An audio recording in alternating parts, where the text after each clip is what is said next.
Esimees, kolleegid, hea minister. Mina olen ka see mees, nagu sina ütlesid, et ma võtan üliraskeid ülesandeid ette ja ma üritan neid lahendada, sellepärast ma naudin seda.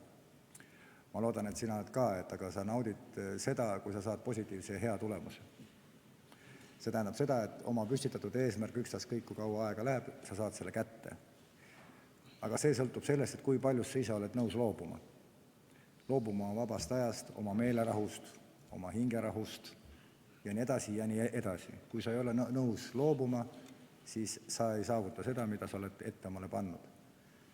Keeruliste laste arv koolides kasvab geomeetrilises progressioonis. Riik reaalselt ei suuda isegi kinni maksta miinimumnõudeid põhikooli gümnaasiumi seaduse täitmiseks.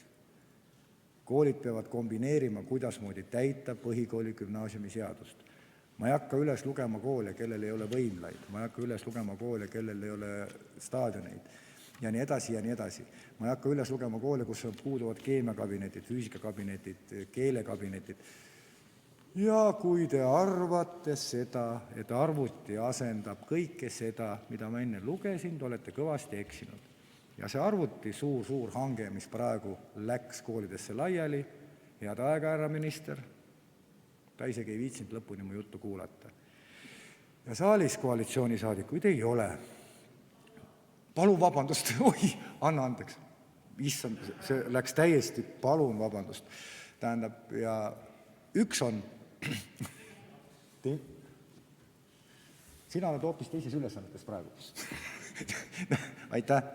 Nii et see läheb meile üksinda korda ja miks ma meile seda pikka juttu räägin, kui ainult selle stenogrammi pärast, et tähendab tegelikult ei ole riik otseselt huvitatud selleks, et ta oleks järjepidev ja jätkusuutlik. Ta ei valmista ette järeltulevat põlvkonda. Seda ma tahtsingi öelda. Jõudu jaksu meile. Jõudu jaksu meile, kellel on süda sees ja kellel on empaatia sees ja jõudu jaksu meil võitlemaks igasuguste huvitavate tuuleveskitega. Ja olge kangemad kui Jürgen. Aitäh! Aitäh!